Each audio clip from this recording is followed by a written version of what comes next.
beggar girl lives in chicken coop for 12 years, until this millionaire finds her. Sophia woke up as she had every day for years, curled up among the chickens pecking around her. The smell of manure and straw no longer bothered her. It had become a part of her, just like the feathers always sticking to her tangled hair. At 10 years old, she didn't know exactly how long she'd been there, but the marks on the wooden wall she made with small stones told her many seasons had passed. The property where the coop stood belonged to Mr. Thompson, a rough man who let her stay in exchange for tending the birds and collecting eggs. It wasn't kindness. Sophia knew that. It was just practical for him to have someone who worked, without asking for more than scraps of food and a corner to sleep. That Tuesday morning, something felt different. The sound of an expensive engine echoed down the dirt road leading to the property. Sophia peeked through a gap in the wooden slats and saw a sleek black car approaching. She'd never seen a vehicle like that around here. Out stepped a tall man in an impeccable suit that stood in stark contrast to the rural surroundings. His leather shoes gleamed even under a layer of dust. He looked around with an expression Sophia couldn't quite read. Somewhere, between determination and something like nostalgia. "Mr. Thompson," the man called, walking toward the main house. Sophia shrank deeper among the chickens. Strangers always meant trouble. She'd learned that the hard way. "You don't know me," the man continued, as Mr. Thompson appeared on the porch, visibly uneasy at the sight of such elegance. "My name is William Blackwell. I'm a businessman from the area and I'm looking for someone." Mr. Thompson spat on the ground and wiped his hands on his dirty apron. "Don't know any important folks around here. Just me, my wife, and the chickens." "And the girl," William said, pointing straight at the coop. Sophia's heart raced. How did he know she was there? Mr. Thompson tensed, his eyes narrowing with suspicion. "What girl? Ain't no girl here." William walked slowly toward the coop, his firm steps crunching the dirt underfoot. Sophia tried to hide behind a particularly plump hen, but it was useless. When he crouched to look through the wooden slats, their eyes met. "Hello," he said softly. "What's your name?" Sophia didn't answer. She'd learned silence was safer than words. "She don't talk," Mr. Thompson grumbled behind him, irritation thick in his voice. "She's different, you know. Showed up here years ago, all alone. I let her stay out of pity." William kept looking at Sophia, and she had the strange feeling. He saw something others didn't. It wasn't the usual look of pity or disgust she was used to. It was something else, almost recognition. "How many years exactly?" William asked without taking his eyes off her. "Ah, who knows? 6, 7 times she's been here. Was real tiny when she came. Must be about 10 now. And you never tried to find out where she came from? Never looked for her family?" Mr. Thompson let out a rough laugh. "Listen, mister, no offense, but I ain't no social worker. Girl showed up, I let her stay. If she's got family, they can come get her. Till then, she works and don't cause trouble." Dear listener, if you're enjoying the story, don't forget to like and especially subscribe to the channel. It really helps us who are just starting out. Now back to the story. William stood slowly, pulling a card from his inner jacket pocket. "I need to talk to you about this girl. It's important and private. Can we speak now?" "Look, I don't know what kind of trouble you're trying to drag me into, but—" "It's not trouble," William interrupted, pulling out a wallet as well. "It's an opportunity for all of us." Mr. Thompson's eyes gleamed at the sight of the bills William held. Sophia watched everything from inside the chicken coop, not fully understanding what was happening, but sensing that something in her life was about to change drastically. "All right," said Mr. Thompson, quickly pocketing the money. "Let's talk inside." As the two men walked away, Sophia was left alone with her chickens and a whirlwind of thoughts. Who was that man? How did he know about her? And why did she feel like she'd seen him before, somewhere far back in her memory? The chickens pecked at the ground as usual, oblivious to the tension in the air. Sophia pressed her ear against the wall separating the coop from the house, trying to listen in. She could only make out muffled murmurs, but the tone was serious, almost urgent. After what felt like hours, but was probably just minutes, the door opened again. William stepped out first, followed by Mr. Thompson, who now seemed like a completely different person, submissive, almost eager to please. So it's settled, said William. I'll be back tomorrow morning with the papers. Of course. And about the girl, leave her to me. I'll talk to her. Mr. Thompson nodded vigorously and went back inside, leaving William alone in the yard. He walked back to the chicken coop, but this time he didn't. Crouched down. He stood tall, looking over the fence. Sophia, he said, and the fact that he knew her name made her heart leap. I know you're listening. I also know you're much smarter than people think. She didn't answer, but stopped hiding. Tomorrow I'll come back, and when I do, your life is going to change completely. I know you have no reason to trust me, but I want you to know I didn't come here to hurt you. He paused, as if carefully choosing his next words. I came here because I promised someone very important that I'd find you. And after searching for so long, I finally did. Sophia stepped out from behind the hen and moved closer to the fence. Her eyes met his again, and this time she saw something that confused her even more. Tears. Who are you? She finally asked, her voice hoarse from disuse. My name is William Blackwell, and I knew your mother. Sophia's world stopped. She'd never had any information about her family, where she came from or how she'd ended up there. Mr. Thompson always said she'd just appeared one day, alone and scared. Is my mother alive? The question came out as a whisper, heavy with all the hope a child could hold. William closed his eyes for a moment, as if the question caused him physical pain. No, Sophia, your mother isn't with us anymore. But she made me promise one thing before she left. She made me promise I'd take care of you. Why did it take you so long? The question sounded more accusatory than she meant it to. Because I didn't know where you were. Your mother, she had to hide you. There were bad people looking for both of you. She thought she was protecting you, but by the time I finally reached where you'd been, it was too late. You were already gone. The chickens around Sophia seemed to sense the tension. Some stirred restlessly, others huddled in their nests. The sun was beginning to set, painting the sky orange and red. What now? She asked. Now I want to take you away from here. I want to give you the life your mother wanted for you. A real home, real food, school, new clothes. Zach, what if I don't want to go? The question caught William off guard. He had imagined any child in that situation would be desperate to leave. Why wouldn't you want to? Sophia looked around the chicken coop. It was dirty, cold, and uncomfortable, but it was the only home she could remember. The chickens were her only friends. Mr. Thompson was rough, but at least she knew what to expect from him. What if you're like the others? What if you get tired of me and leave? Me somewhere worse? The question hit William like a punch to the gut. He realized he hadn't considered the girl's perspective, the fear she must have felt about yet another change in her already unstable life. I understand your worry, he said calmly, but I want you to know one thing about me. When I make a promise, I keep it always, and I promised your mother I'd take care of you forever. What was she like? Sophia asked, changing the subject. William smiled for the first time since arriving. She was a lot like you, stubborn, smart, brave, and she loved you more than anything in the world. If she loved me, why did she leave me here? She didn't leave you here, Sophia. Your mother never abandoned you. She had to go without being able to take you with her, but she spent her last moments thinking of you, making sure you'd be safe. The silence that followed was filled only by the sounds of the chickens settling in for the night. Sophia processed the information she'd been given, trying to piece together a puzzle she hadn't even known existed. Do you have proof? She finally asked. William nodded, pulling something from his pocket. It was a small, faded photo. He held it out through the bars so Sophia could see. In the picture was a young woman with hair like Sophia's, holding a baby in her arms. Both were smiling, and there was something in the woman's expression that made Sophia's heart race. That's her, William said softly. And that baby is you. Sophia held the photo with trembling hands. It was the first concrete evidence that she'd had a life before the chicken coop, a family who cared for her. How did you find me? It took me 5 years of searching. I hired people, followed leads, visited dozens of places.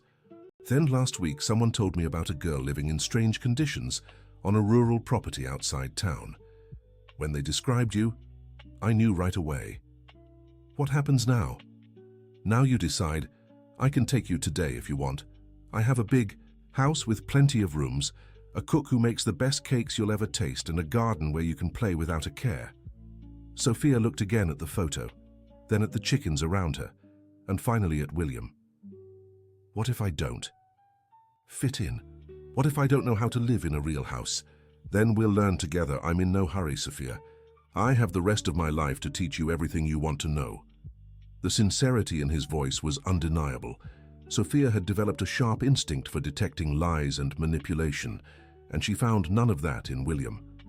"Can I think about it until tomorrow?" "Of course, but I want you to know one thing. No matter what you decide, I'll keep looking after you. If you choose to stay here, I'll make sure you have better conditions. If you choose to come with me, I'll do everything to make you feel at home." He stepped back from the fence and walked toward the car. "William," Sophia called, and he turned. "Thank you for telling me about my mother." He waved and got into the car. Sophia watched him leave, stirring up a cloud of dust that danced in the air before settling back to the ground. That night, she barely slept. She kept staring at the photo of her mother until she could no longer see it in the dark.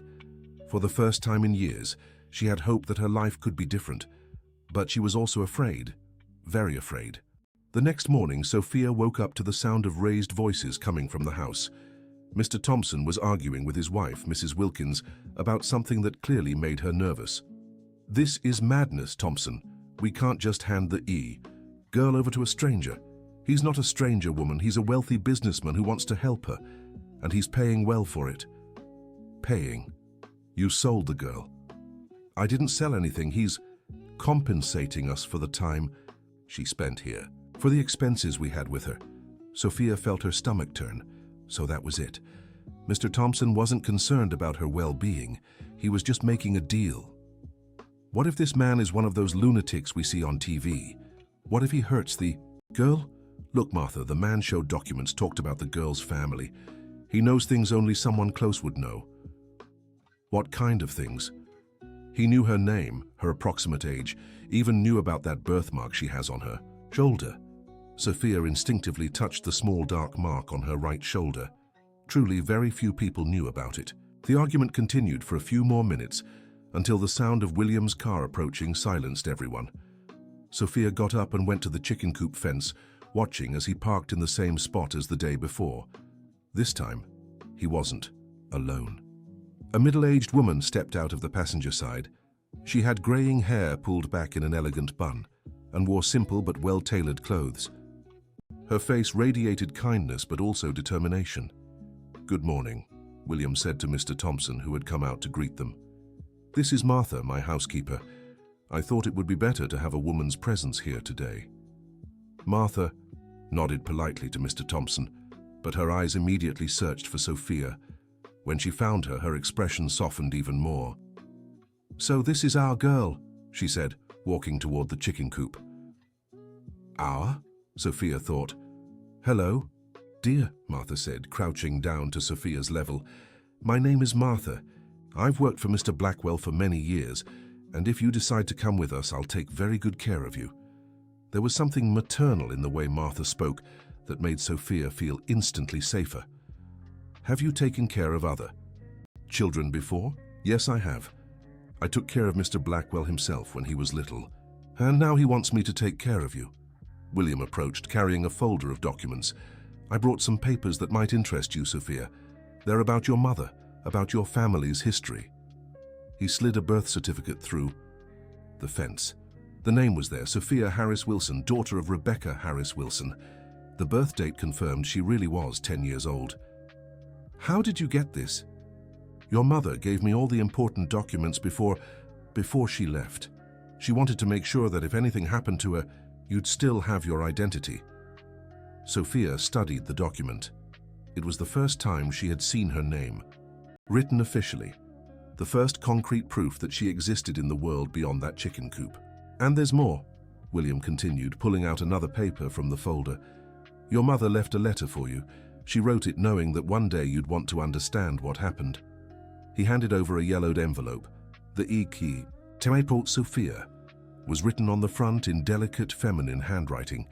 With trembling hands, Sophia opened the envelope and unfolded the letter. The writing was hard to read, but she managed to decipher the first few lines. My dearest Wu, Sophia, if you're reading this, it means William has found you. It also means I won't be there anymore to explain everything to you in person, and that breaks my heart. Tears began to blur her vision, but she kept reading. I want you to know that everything I did was to protect you. There were bad people who wanted to hurt us, and I had to make very difficult decisions to keep you safe. William is a good man, sweetheart. He was my dearest friend, and I trust him completely. Sophia stopped reading, unable to see anything through her tears. Martha handed her a tissue through the bars. You don't have to read it all now, dear. You can save it and read it when you're ready. Why did my mother have to hide? Asked Sophia, looking at William. He exchanged a glance with Martha before answering. Your mother worked for a company where she discovered some irregularities. When she tried to report them, some powerful people got very nervous. They threatened both of you. What kind of irregularities? Theft, mostly. Money meant for schools and hospitals was being diverted to private accounts. Your mother was an accountant and uncovered it all. Sophia absorbed the information slowly. Her mother had been a hero, trying to do the right thing despite the risks. And those bad people, are they still out there? Some were arrested. Others, well, they're no longer a threat. You're safe now, Sophia. That's why I can take you home. The word home echoed in Sophia's mind. She looked around the chicken coop one last time, then at the hens that had been her only companions for so long. If I go with you, can I come back to visit the chickens? The question took everyone by surprise, but Martha smiled warmly. Of course you can, dear. And if you'd like, we can even take a few hens with us. We have a big backyard where they'd be very happy. Sophia's eyes lit up for the first time in days. Really? Really, William confirmed. I know. They're important to you. Mr. Thompson, who had been quietly observing the conversation, cleared his throat loudly. Well, if you're taking the girl, we'd better settle the paperwork quickly. His tone was purely businesslike, as if Sophia were a commodity being traded. The coldness of his remark made William clench his fists, but he restrained himself. Of course, I brought all the necessary documents. They headed to the house to finalize the legal details, leaving Sophia alone with Martha. Are you scared? Martha asked gently. Very, Sophia admitted. It's normal to be afraid of change. But I want you to know something.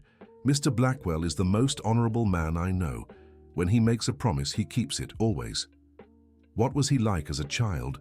Martha smiled, her eyes filling with affection. A lot like you, actually. He lost his parents very young and was scared, not knowing who to trust. But little by little, with love and patience, he opened up and became the wonderful man he is today. He never married? Never had children? No. He always said he hadn't. Found the right person, but I think he was really waiting to find you. The conversation was interrupted by the return of William and Mr. Thompson. The businessman looked relieved, as if a weight had been lifted from his shoulders. Everything's settled, he announced. Sophia, if you're ready, we can leave right now. She looked at Martha, who nodded encouragingly. Can I take Daisy? She asked, pointing to a particularly gentle hen that always slept near her. Of course, William said, smiling. Martha can help you put her in. A box for the trip. As Martha carefully settled the hen into a box with air holes, Sophia gathered her few belongings, the photo of her mother, the letter, and a small necklace with a colorful stone she had found years ago. When she was ready to leave, she turned, one last time to look at the chicken coop. It wasn't a pretty or comfortable place, but it had been her home. The other hens pecked at the ground as usual, unaware that their caretaker was leaving. I'm going to miss it, she murmured.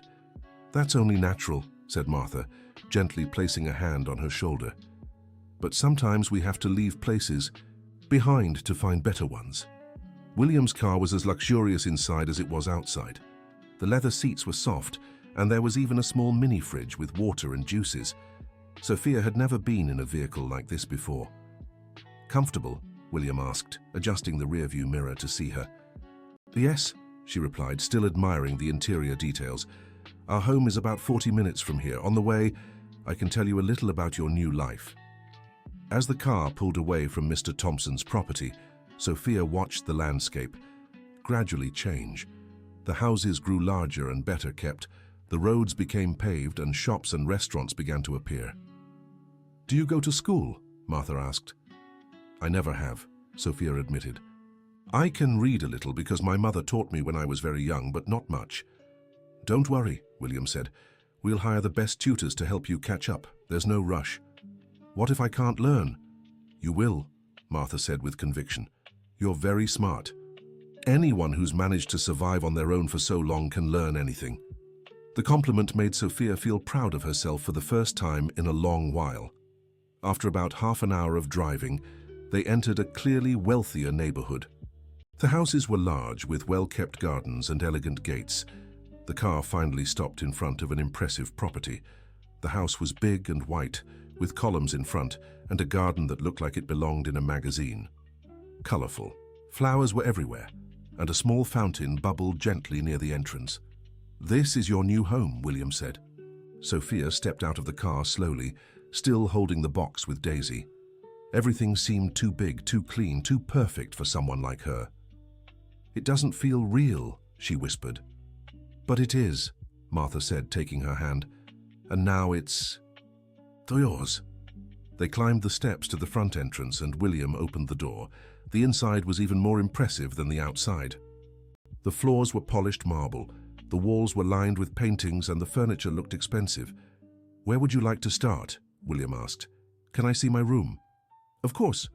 Actually, I prepared 2 rooms for you to choose from. You can look at both and decide which one you prefer." They went up an elegant staircase to the second floor.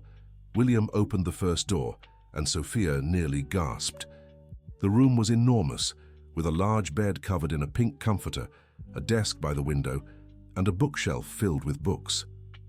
"And there's this one too," he said, opening the door next to it. The second room was just as impressive, but decorated in shades of blue and green. There was even a little corner with cushions and toys that looked like they'd never been used. "Can I really choose either one?" "Either one. And if you don't like the decor, we can change everything." Sophia chose the first room, drawn to the natural light streaming through the window. She set the box with Daisy in a safe corner and sat on the edge of the bed. "It's so soft," she remarked, pressing her hands into the mattress. "It must be very different from what you're used to," Martha said carefully. "Very different. I don't know if I'll be able to sleep in such a comfortable bed. If you'd like, I can bring some blankets for the floor until you get used to it." Martha's consideration touched Sophia deeply. She truly seemed to understand how frightening this change was. "Martha," William called from the doorway, "how about we show Sophia the rest of the house? Then we can fix her something to eat." They spent the next hour exploring the house. There was a library with more books than Sophia had ever seen in her life, a TV room with a massive screen, and a kitchen that seemed to have every appliance imaginable. But what impressed Sophia the most was the backyard. It was spacious and grassy, with several fruit trees and a small artificial pond. There was even a spot that looked perfect for building a proper coop for Daisy. "We can make a space for your chicken right there," William said, pointing to a shaded area. "I can hire someone to build it tomorrow. Won't it be too expensive?" William laughed, a genuine and warm laugh. "Sophia, money isn't a concern. My only worry now is making sure you're happy." During dinner, the best meal Sophia had ever had, William told her more about her mother. Rebecca was an accountant at a construction company. She was the most honest person I knew. When she discovered her bosses were stealing money meant to build schools in poor neighborhoods, she couldn't stay silent. "Did she tell you first?" "Yes. We'd been friends since school. She asked me for advice on what to do." "And you told her to report it?" William fell silent for a moment as if the question stirred regret. "Yes, I told her to do the right thing no matter the consequences, if I'd known what would happen." "What happened?" "When she reported it, the guilty parties quickly found out who had spoken up. They started threatening her, saying they'd hurt you if she didn't withdraw the complaint." "And did she withdraw it?" "No. Your mother was very brave. But she realized the 2 of you weren't safe. That's when she decided to go into hiding. With you." Sophia absorbed the story, trying to imagine how terrifying it must have been for her mother. How did she pass? William exchanged a glance with Martha before answering. Your mother fell ill, Sophia. The stress of living in hiding, constantly worrying about you, it took a toll on her health. She developed a heart condition that couldn't be cured. Did she suffer? No, William lied gently. She went peacefully in her sleep, and her last words were about you. What did she say? She said, "Promise me you'll find my Sophia and give her everything I couldn't." Tears streamed down Sophia's face, but this time they were different. Not tears of despair, but of sadness mixed with relief.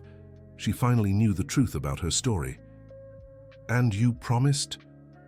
"I did, and I intend to keep that promise until my last day." That night, Sophia took her first hot bath in years. The tub was enormous and filled with fragrant soaps Martha had set out.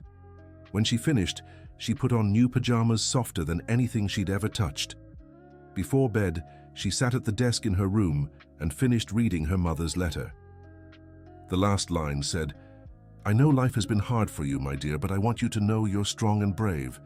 Don't let hardships take the kindness from your heart. William will care for you now, and I know he'll be like a father to you. Be happy, my Sophia. You deserve all the happiness in the world. With all my eternal love, Mom." She folded the letter carefully and placed it in the desk drawer. Then she lay down on the soft bed, still unused to the comfort. Daisy was sleeping peacefully in her box, seemingly adjusted to the new environment. Sophia watched her for a few minutes before closing her eyes. For the first time in a long while, she fell asleep feeling safe. The next morning, Sophia woke to the smell of scrambled eggs and fresh bread coming from the kitchen. It was so different from the raw eggs she sometimes managed to snatch from the chicken coop when Mr. Thompson wasn't looking. She walked downstairs, slowly, still getting used to the size of the house. In the kitchen, Martha was preparing a breakfast that looked like it belonged in a movie. "Good morning, sweetheart. Did you sleep well?" "Better than I have in a long time," Sophia answered honestly. "Wonderful. Mr. Blackwell had to leave early to take care of some work matters, but he said he'd be back by lunchtime. Meantime, I thought we could start organizing your things." "What things?" "Well, you'll need new clothes, school supplies, maybe some toys." The idea of having her own things, brand new things, still felt unreal to Sophia. Dear listener, if you're enjoying the story, don't forget to like and especially subscribe to the channel. It helps us a lot as we're just starting out. Now, back to the story. After breakfast, Martha showed Sophia where the laundry room was and taught her how the appliances worked. Everything was far more complicated and sophisticated than what she was used to.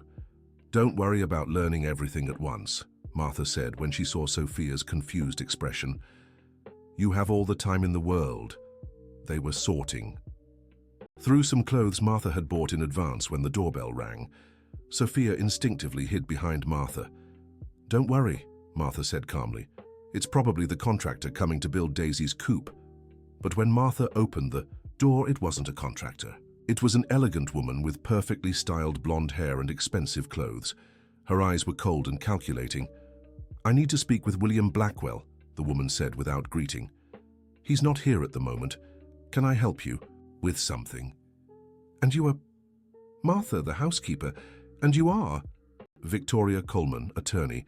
It's about the girl he supposedly adopted." Sophia's heart turned to ice. Martha closed the door slightly, blocking the woman's view inside. "What kind of legal matter?" "I have a court order here questioning the legality of this adoption. There are serious irregularities in the process." Martha took the papers the woman handed her and quickly scanned them. Her expression grew troubled. "I'll need Mr. Blackwell to see this. Can you come back after 2 in the afternoon? Fine. But I want to make it clear this situation needs to be resolved quickly. The child may be in danger." After the woman left, Martha shut the door and leaned against it, clearly shaken. "What's happening?" Sophia asked. "I don't know yet, sweetheart. But don't worry, Mr. Blackwell will sort it out." But Sophia could see Martha was more worried than she let on. Fear crept back into her chest. What if all of this was too good to be true? What if she had to go back to the chicken coop? When William returned for lunch, Martha immediately showed him the documents.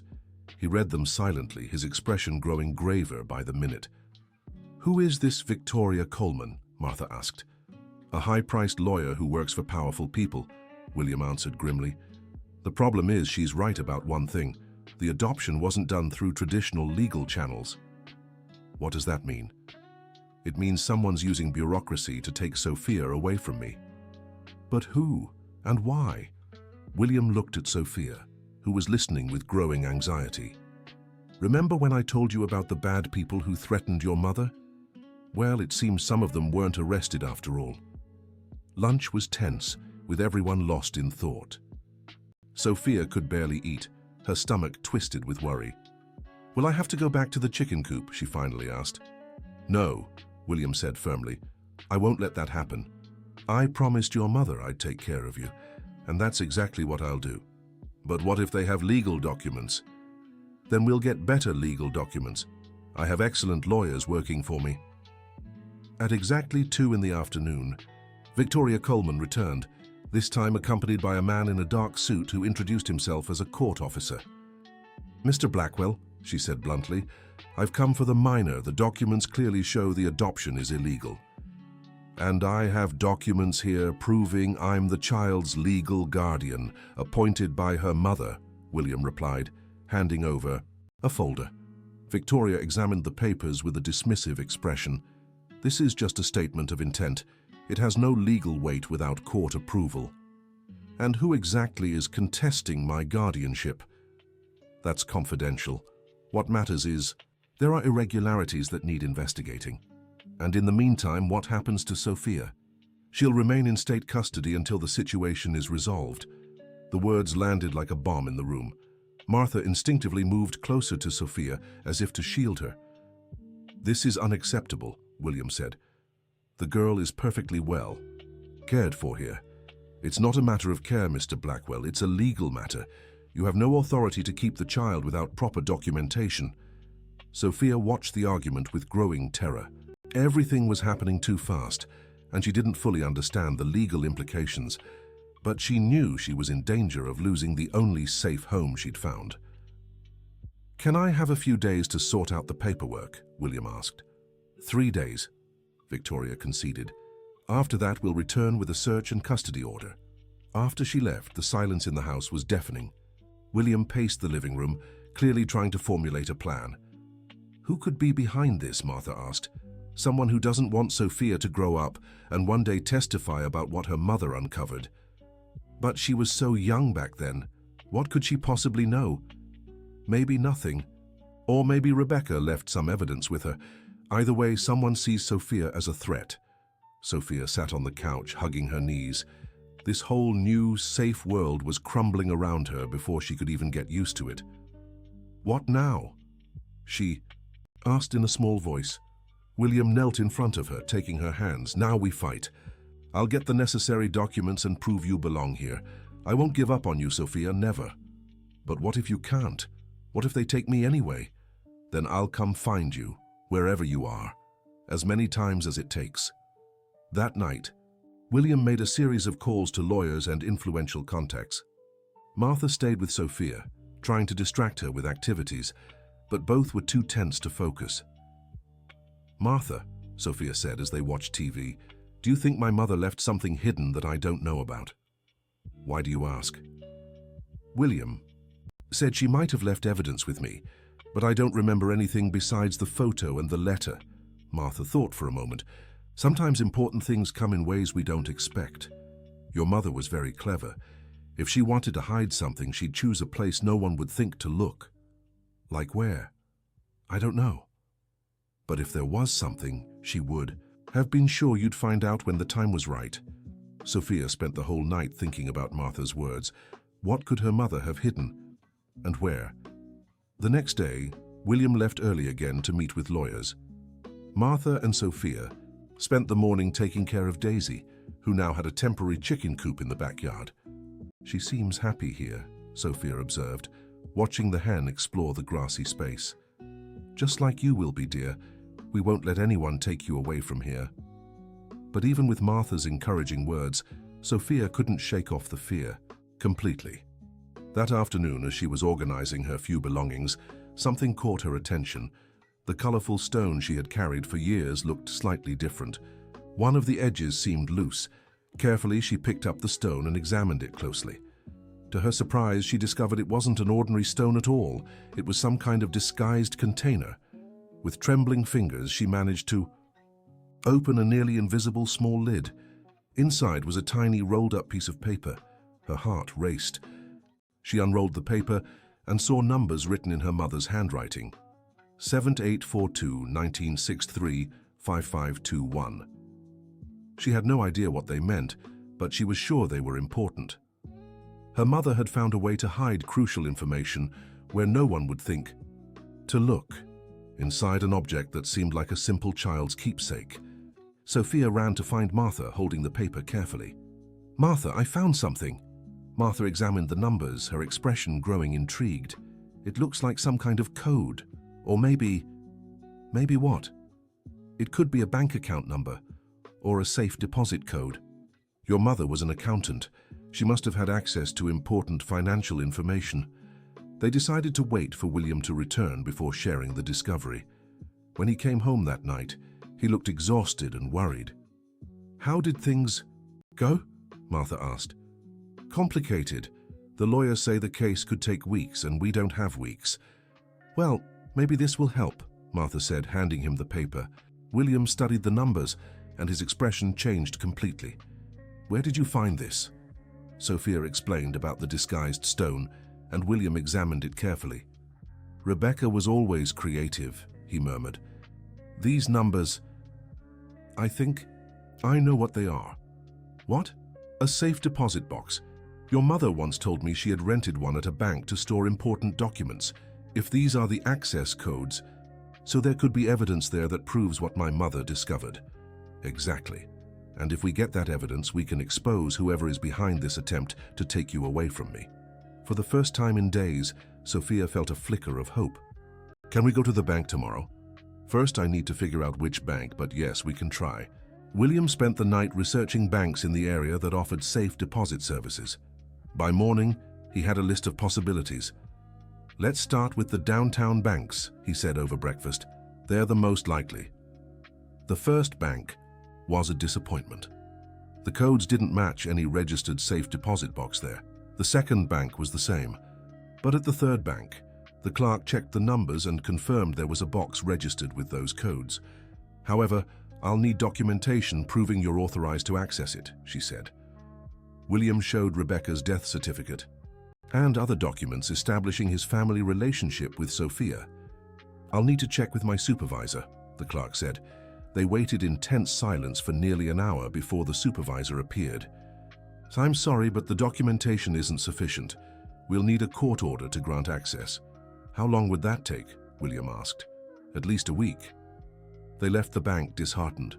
Time was running out, and the bureaucratic obstacles seemed insurmountable. "What now?" asked Sophia. "Now we think of other options," said William, but his voice didn't sound very hopeful. That afternoon, Victoria Coleman called to inform them that the search and seizure order had been issued for the following day. "I'm sorry, Mr. Blackwell, but you couldn't get the paperwork in order in time." "I still have until tomorrow," William protested. "And I'll be there at 9 in the morning. I hope the girl is ready." Desperation took over the house. Martha wept quietly as she helped Sophia pack her things. William made call after call, trying to find a last-minute solution. "It's not fair," said Sophia, hugging Daisy. "I just found a family, and now they're going to take me away from it." "It's not over yet," said William, but even he didn't seem to fully believe his own words. That night, none of them slept well. Sophia lay awake in bed, staring at the ceiling and wondering if the next night would find her back in a chicken coop or something worse. In the morning, they ate breakfast in heavy silence. At 8:30, William stood by the front window, watching the street. "They're coming," he announced grimly. Sophia looked out the window and saw two cars approaching. One was Victoria Coleman's. The other was a white van with a government logo. "It's time," said Martha, taking Sophia's hand "No," William said suddenly. "I won't let this happen." He went to the phone and made a quick call. "Hello, Dr. Porter. This is William Blackwell. I need that information we discussed yesterday. Yes, right now. Thank you." He hung up and turned to Martha and Sophia with a determined expression. "I got a restraining order. We have 48 more hours." The doorbell rang at that moment. William answered it with the court order in hand. "Mrs. Coleman, I have here a judicial order temporarily suspending any action to remove the minor." Victoria examined the documents with visible irritation. "This is just a delay, Mr. Blackwell. In 48 hours, we'll be back." 48 hours might be enough. After she left, William turned to Martha and Sophia. "We have 2 days to find the evidence in the safe and expose who's behind this. I'll use every contact I have to get access to that safe." "What if you can't?" "We will," he said with a determination Sophia hadn't seen before. The rest of the day was a whirlwind. William called judges, lawyers, politicians, anyone who could help. Martha and Sophia stayed home, trying to keep to their routine, but both were too tense to relax. The next morning, William received a call that changed everything. "I did it," he shouted after hanging up. "A judge who's a family friend got us an emergency access order for the safe."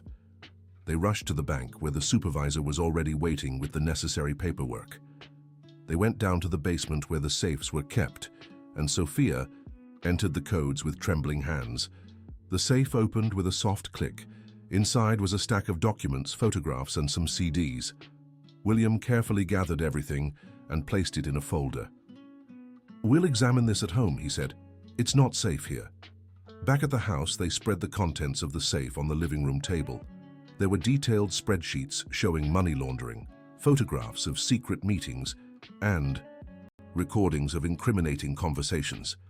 "Your mother documented everything," William said in awe. "This is enough evidence to arrest at least 10 people.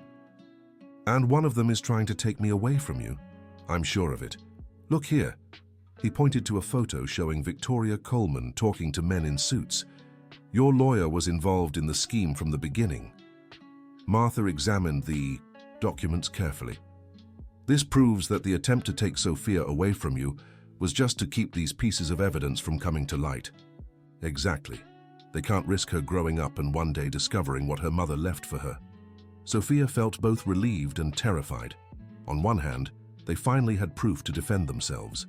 On the other, realizing she was seen as a threat by powerful people was frightening. "What do we do now?" "Now we take all of this to the district attorney's office. With this evidence, not only will I keep custody of you, but these people will finally pay for what they've done." That afternoon, William and his lawyer met with prosecutors to hand over all the evidence. The recordings were particularly damaging, showing explicit conversations about how to eliminate the threat Rebecca represented. "With this, we can open a full investigation," said the prosecutor. "And obviously any attempt to remove the girl is clearly obstruction of justice."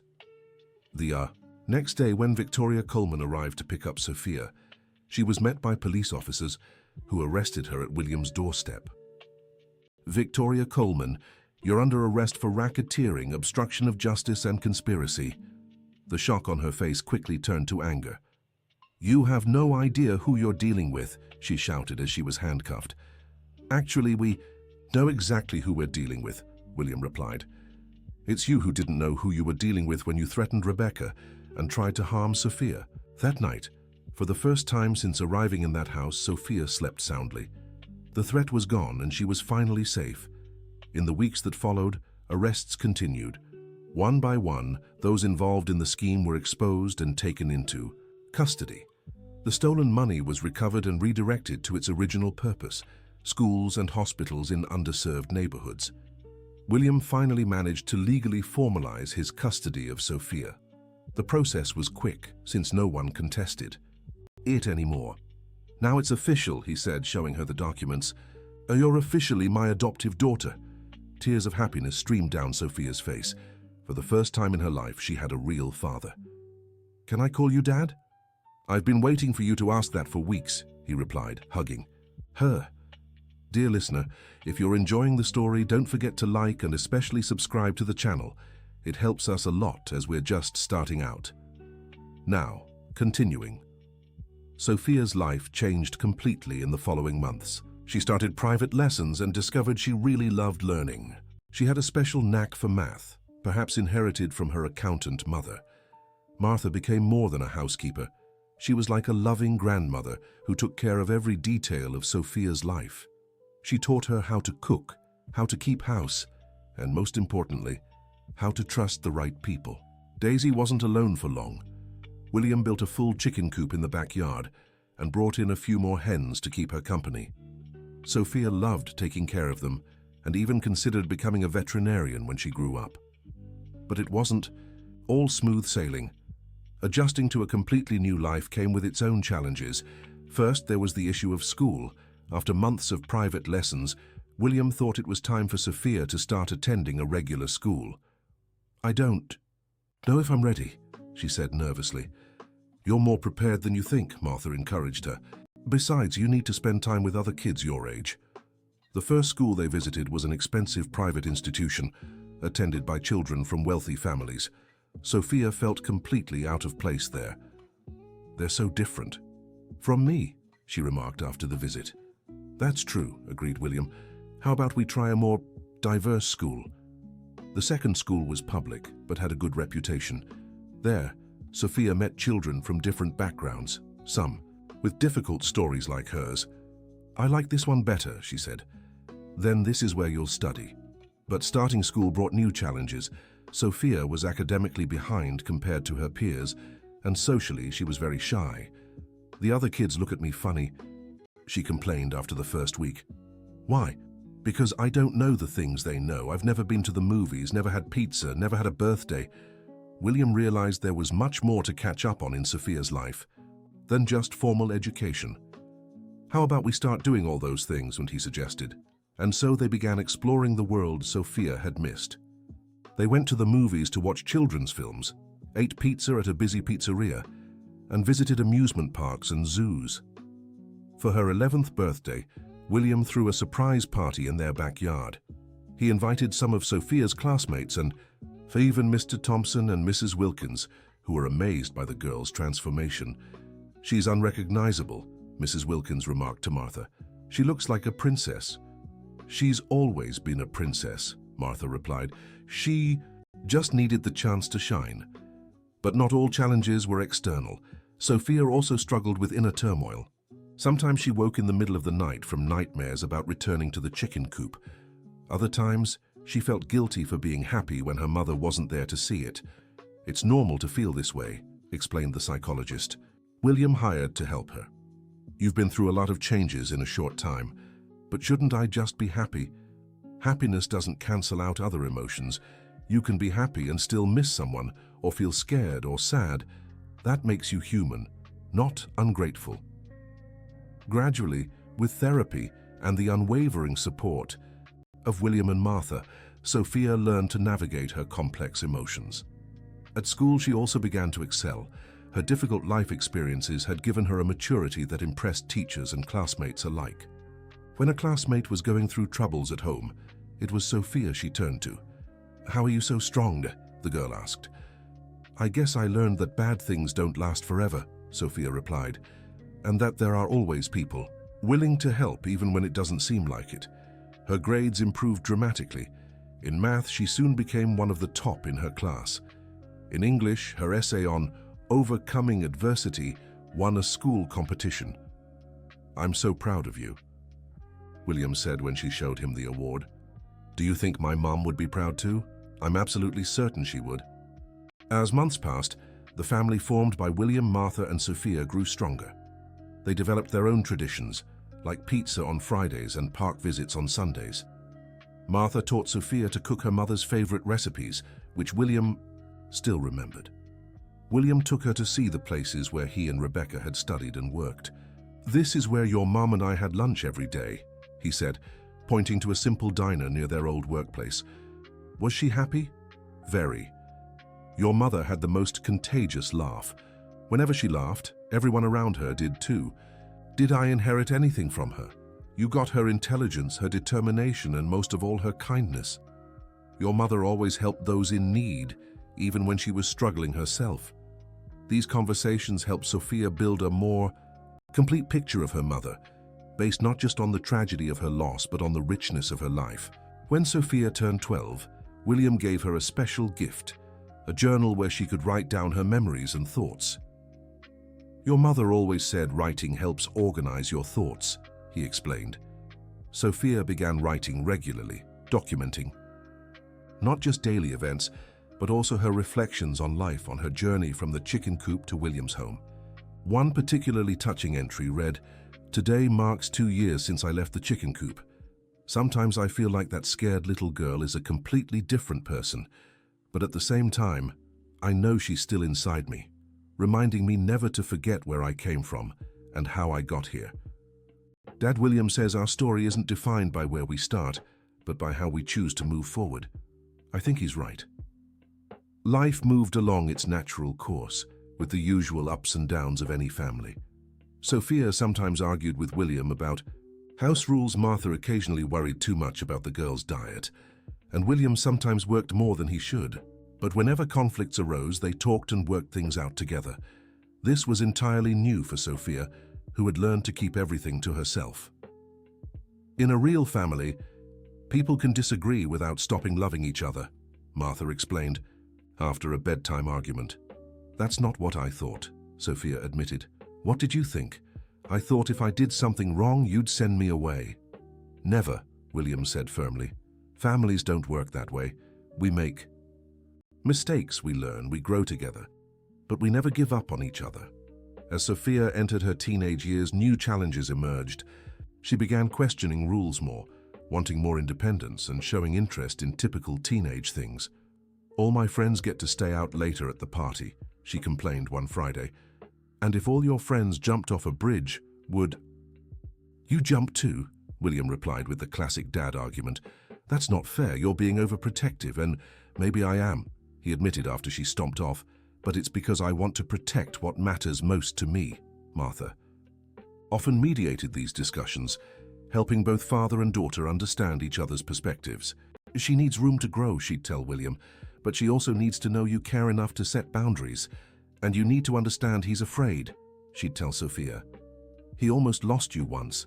It's natural for him to be cautious." Gradually, they found balance. William learned to give more freedom, and Sophia learned to respect his concerns. By 15, Sophia had grown into a confident, articulate young woman. Her personal story gave her a unique perspective on life and social injustice. She joined school projects on children's rights and began volunteering at local orphanages. "Seeing those kids reminds me how lucky I was," she told William after an emotional day at the orphanage. "It wasn't luck," he corrected. "It was your mother fighting to give you a chance. And it was you being brave enough to accept help when it came. But what about the other kids? They deserve a chance too." "They do. What do you think we can do to help?"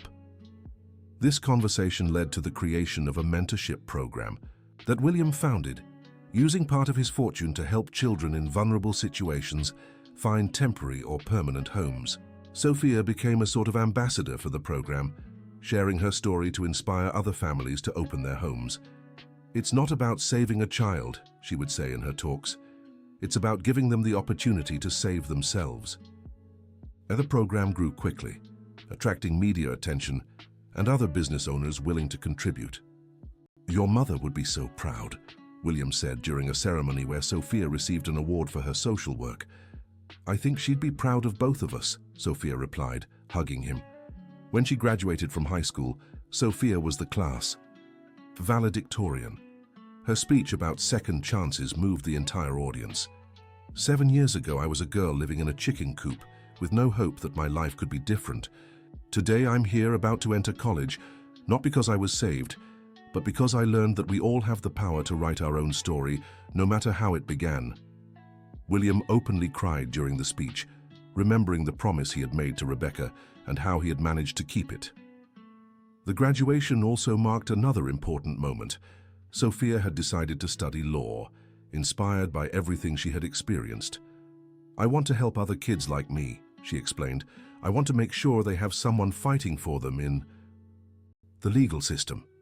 "Your mother was an accountant, but she always had the soul of a lawyer," William remarked. "I think you inherited that from her." During her college years, Sophia divided her time between studies and work with the mentorship program, which had become a nationally respected organization. She also kept in regular contact with some of the children they had helped, following their journeys and celebrating their victories. One particularly touching case was Ethan, an 8-year-old boy who had been found living alone on the streets. Just like Sophia years before, he was wary and withdrawn. "He reminds me so much of myself," Sophia told William after meeting the boy. "And what do you think we should do?" "Give him the same thing you gave me: time, patience, and unconditional love." Ethan was eventually adopted by a couple of teachers Sophia had helped recruit for the program. Years later, when he graduated from school, Sophia was the first person he thanked. "If it weren't for you, I'd still be on the streets," he said. "You were the one who chose to change your life," she replied. "I just helped open the door." When she graduated from law school, Sophia already had a job offer from a prestigious firm, but decided to take a different path. "I want to open my own practice," she announced during her graduation dinner, "specializing in children's rights." "It's a tough road," William cautioned. "Family cases are rarely profitable." "It's not about money," Sophia answered. "It's about making sure no child goes through what I did without someone fighting for them." William smiled, recognizing his adoptive daughter's determination. "Then let's do it together. I can fund the practice until you get established."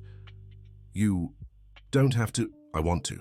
Consider it an investment in the future of many children." Sophia's law practice started small, with her taking on pro bono cases and partnering with social organizations. Her first major case was defending a 9-year-old girl who was being removed from a foster home due to bureaucratic issues, in a situation similar to what she herself had faced. "I'll make sure this doesn't happen to you," Sophia promised the frightened girl, and she kept that promise. Using all her personal experience and legal knowledge, she managed to resolve the situation and keep the girl with the family that loved her. "How did you know exactly what to do?" asked the grateful family.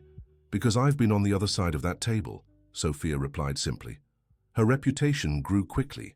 Judges and social workers began to respect her not just for her technical competence, but for her unique understanding of the needs of vulnerable children. Within 5 years, her practice had expanded and employed other attorneys specializing in children's rights. They handled cases across the region, always prioritizing the children's well-being above all else. At 28, Sophia married Dr. Michael, a pediatrician she had met during a court case. He shared her passion for helping children and admired her story of resilience. "I've never met anyone as strong as you," he said on their wedding day. "Strength comes from knowing there's always hope," she replied, "even when everything seems lost." William walked her down the aisle with tears in his eyes, remembering the frightened girl he had found in a chicken coop years before. "Your mother would be so proud," he whispered in her ear. "She is proud," Sophia answered. "I feel it every day." Martha, now with completely white hair but still full of energy, organized a memorable reception in the garden of the house where Sophia had grown up. "This place holds the best memories of my life," Sophia said during her toast. "It's where I learned what family truly means." 2 years later, Sophia and Michael welcomed their first child, a baby girl they named Rebecca, in honor of Sophia's mother. "She has her great-grandmother's eyes," William remarked as he held the baby. "And I hope she has her courage too," Sophia added. When little Rebecca turned 5, Sophia decided it was time to share her family's story. "Grandpa William isn't my real dad?" the girl asked with childlike curiosity. "No, sweetheart, but he's my heart's father, and sometimes the heart matters more than blood. And my grandma Rebecca. Your grandma Rebecca was a very brave woman who fought to protect the people she loved. That's why you carry her name." The little girl processed the information with the simplicity of childhood. "So can I be brave like her too?" "You already are," Sophia assured her. "Every time you're kind to someone different, every time you stand up for a friend, you're being brave like your grandma." William, now a grandfather, loved telling little Rebecca stories about her great-grandmother and how Sophia had come into their family. Once upon a time, there was a very special girl who lived in a place where she wasn't very happy, he would begin, adapting the tale for her age. And then you saved her, Grandpa. Actually, she saved us. She taught us what family really means. By 35, Sophia had become one of the most respected children's rights attorneys in the country. Her practice had helped hundreds of children find safe and loving homes. But perhaps her greatest achievement was something more personal: the creation of a national program that identified vulnerable children and worked preventively to help them before they reached a point of desperation. The idea is to spare other children the years of suffering I endured, she explained in a television interview. And what's the key to this preventive work? Attention and love, she replied simply. Most at-risk children just need to know someone cares about them. The program was adopted in dozens of cities, saving countless children from uncertain futures. Martha, now over 80 years old, continued living in the house with William and visiting Sophia regularly. She had become like a grandmother to all the children who passed through Sophia's programs. "Do you know what your greatest gift is?" she asked Sophia during a Sunday lunch. "What?" "You see hope where others only see problems. I learned that from you and Dad William. You showed me there's always a solution, even when it's not obvious." William, in his mid-60s, had become a father figure to dozens of children through the programs he funded. His home was always filled with young people visiting him, sharing their achievements, or simply seeking advice. "Sometimes I wonder what would have happened if I hadn't found you that day," he said to Sophia. "You would have found another way to keep your promise to my mother," she replied with certainty. "People like you always find a way to do what's right." When little Rebecca turned 10, the same age Sophia had been when she was rescued from the chicken coop, the family organized a special celebration. 10 is a very important age in our family, Sophia explained to her daughter. "That's when my life changed completely." "Will my life change too?" "Your life is already good, sweetheart. But I hope this age always reminds you to be grateful for what we have and compassionate toward those still struggling." That night, after Rebecca fell asleep, Sophia returned to her old room in William's house. Everything was preserved exactly as she'd left it when she married. She opened the journal she'd written as a teenager and reread some passages. One entry from when she was 16 read, "Today, I helped a girl at school who was starving. She was too ashamed to tell anyone, but I recognized the signs. I brought her home and Martha made an extra snack. Dad William didn't ask questions. He just said she was welcome anytime she needed. I think that's real wealth, having enough to share and an open heart to do it." At 40, Sophia received an invitation to speak before Congress about public policies for vulnerable children. It was a recognition of her work's national impact. "Honorable members of Congress," she began her speech, "I stand here today not just as a lawyer specializing in children's rights, but as someone who lived the difference proper policies can make in a person's life." She shared her story in detail, from her years in the chicken coop to her life now, emphasizing where the right interventions could have spared years of suffering. "Every child we save today becomes a happy, productive adult tomorrow. Every child we ignore today is a potential social problem tomorrow." The speech was widely shared and became a turning point in the national discussion on child welfare. Dr. Michael, who had supported Sophia's mission for years, decided to open a pediatric clinic specializing in care for vulnerable children, partnering with her law firm. "I want to treat not just physical symptoms, but help heal emotional wounds too," he explained. "Together, we can provide complete care," Sophia agreed. "Legal, medical, and emotional." The clinic became a model for other regions, offering comprehensive support to children in need. When William turned 70, the family threw a special party attended by dozens of young adults who had been helped by his programs. "You are my greatest pride," he said emotionally during his speech. "Each of you proves that giving someone a second chance can change not just one life, but entire generations." Martha, now 85 but still sharp and active, was considered the matriarch of a family that had grown far beyond blood ties. "When I started working for Mr. Blackwell, I never imagined I'd end up with so many grandchildren and great-grandchildren," she joked. Little Rebecca, now 15, had inherited her mother's passion for social justice.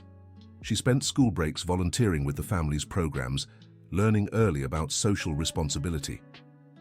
"Mum, I want to study law just like you," she announced during dinner. "Are you sure it's a tough path and not always financially rewarding?" "I am. I want to continue the work Great-Grandma Rebecca started, that you built, and that Grandpa William funded." Sophia smiled, seeing in her daughter the same determination her own mother had shown decades earlier. At 45, Sophia was invited to write a book about her experience. At first, she hesitated, worried about exploiting her own tragedy. "It's not about exploiting tragedy," William argued. "It's about inspiring others going through similar hardships. And about showing families can be formed in unconventional ways," Michael added. The book, titled From Chicken Coop to Courtroom, A Journey of Hope, became a national bestseller. Sophia donated all royalties to child protection programs. "This story was never mine," she said at the launch. "It belongs to all the children still waiting for their second chance." The book inspired similar programs in other countries, expanding the impact of the work Rebecca began decades earlier. When Martha turned 90, she gathered the entire extended family for a special talk.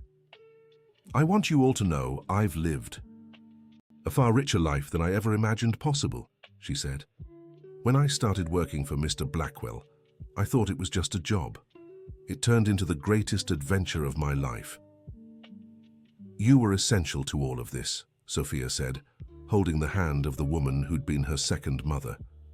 "Without you, none of this would have been possible." "Nonsense, I just cooked and kept the house clean. You're the ones who made a real difference in the world." "You did so much more than that," William corrected. "You were the heart of our family. You taught us love isn't about grand gestures, but small daily acts of care." That night, William and Sophia talked late about the legacy they'd built together. "Sometimes I wonder if your mother imagined one promise would lead to all this," William reflected. "I think she did," Sophia replied. "My mother always believed one person could change the world. She planted a seed when she protected me. You watered it when you took me in, and now we're harvesting fruits that will nourish future generations." At 50, Sophia received an honorary doctorate from a prestigious university, recognizing her contributions to children's rights. "This honor isn't mine," she said at the ceremony. "It belongs to my mother, Rebecca, who had the courage to speak against injustice, to my father, William, who patiently taught me family is about choice, not blood, to Martha, who showed me love is expressed in small gestures, and to all the children I've been privileged to help over the years." Young Rebecca, now 20 and a law student, sat in the audience with proud tears in her eyes. "I want to be just like you when I grow up," she told her mother afterward. "You don't need to be like me," Sophia replied. "You need to be the best version of yourself. And if that includes helping others, great. But the most important thing is to be happy and true to yourself." When William turned 80, he was surrounded by a family that included dozens of adopted children, honorary grandchildren, and great-grandchildren of the heart. The celebration was a community event, attended by local officials and hundreds of people whose lives had been touched by the programs he funded. "If someone had told me 50 years ago that I'd have such a large and beloved family, I wouldn't have believed it," he said during his speech. "But I've learned that love multiplies when shared, and that the best families are the ones we choose to build together." Sophia looked at him with immense gratitude, remembering the frightened girl he had found in the chicken coop half a century earlier. Martha had passed away peacefully in her sleep at 93, leaving behind a family of hundreds who considered her their grandmother. Her funeral was a celebration of a life dedicated to care and unconditional love. She never had biological children, Sophia said during the eulogy, but she left a legacy of motherhood that spans generations. "We are all her children, and all our children will forever be her grandchildren." Martha's will revealed a surprise. She had saved money for decades to create a fund ensuring the continuation of child protection programs even after William's passing. "I want to make sure no child is forgotten," her letter read. At 55, Sophia decided it was time to train a new generation to carry on the work. Her daughter Rebecca had graduated from law school and was working at her mother's office, but Sophia wanted to expand their impact even further. "Let's create a law school specializing in children's rights," she announced. "An entire school?" Dr. Michael asked. "Why not? We have the experience, the resources, and, most importantly, the need. How many lawyers truly understand the emotional and social complexities of working with vulnerable children?" The school opened 3 years later, offering specialized courses that combined legal knowledge with child psychology, social work, and an understanding of socio-economic realities. "We don't just want to train lawyers," Sophia explained at the inauguration. "We want to train advocates, people who understand that behind every case is a child with dreams, fears, and infinite potential." The first class included young people from diverse backgrounds, many of whom had been helped by Sophia's programs in their childhood. "The circle is closing," William observed proudly. When Rebecca married at 25, the ceremony was held in the same garden where her mother had married. 4 generations of the family were present, including William, now 85 but still active and sharp. "This garden has witnessed so many important moments for our family," Rebecca said in her wedding speech. "It was here that my mother learned what it means to have a home. It was here that I learned what it means to belong to something greater than ourselves." Her husband, Andrew, was also a human rights lawyer, continuing the family tradition of dedication to social justice. "Welcome to the loudest, most loving family you could imagine," Sophia joked during the reception.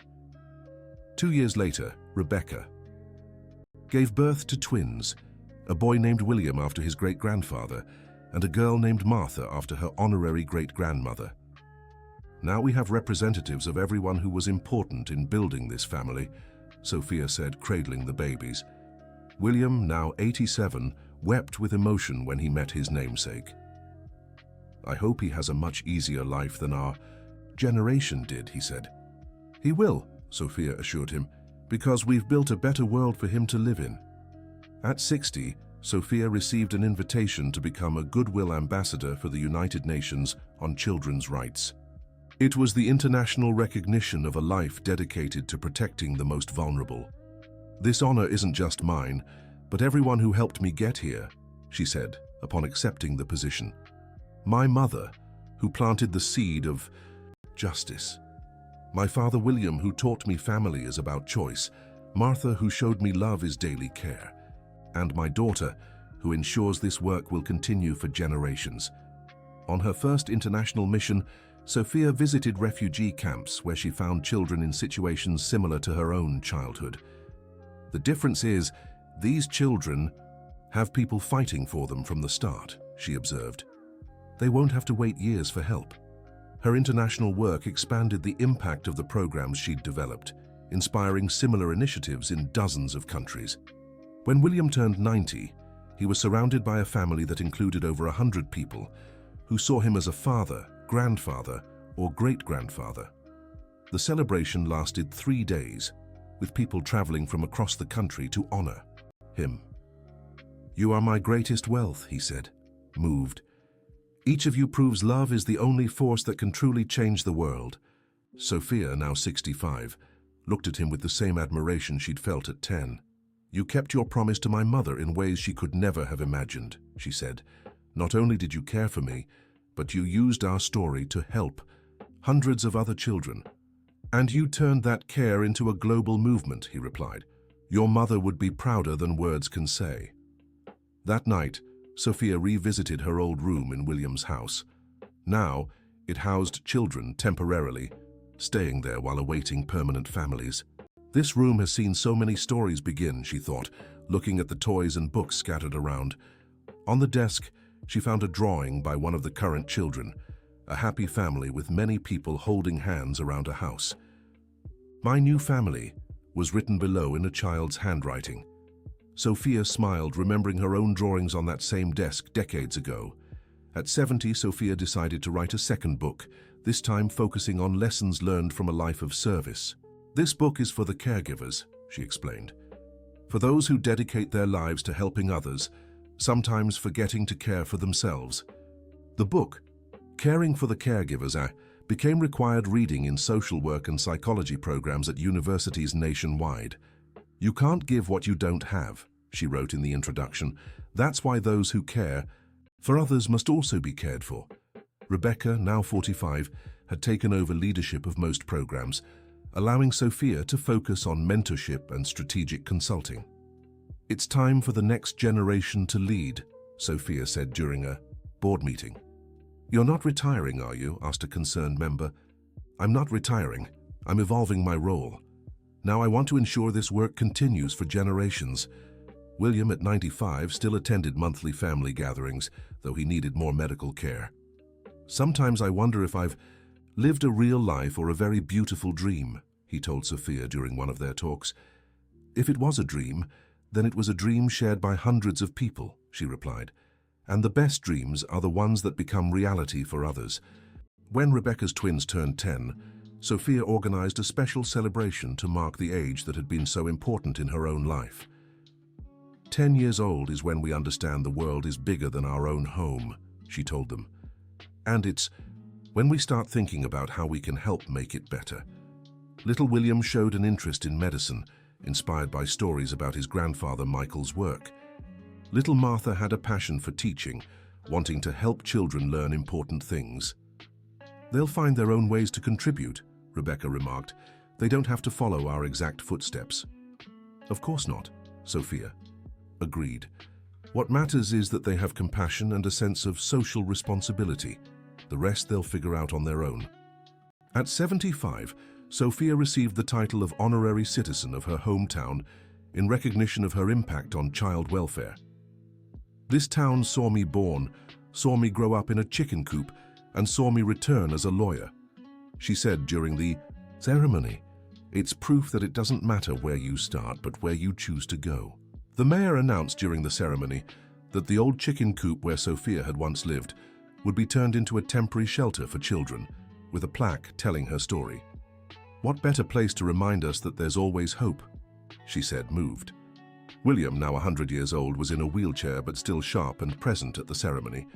"Back to where it all began," he murmured. "And where it all continues," and Sophia replied, holding his hand. End of story. Now tell us what you thought of the story and where you're watching from. If you have something to share with us, leave your sincere words in the comments. Do you think Sophia and William honored Rebecca's memory in the best way possible? We'd love to hear your thoughts on this journey of resilience and love. Thank you so much for being here. Don't forget to like and, most importantly, subscribe to the channel so you don't miss other heartwarming stories.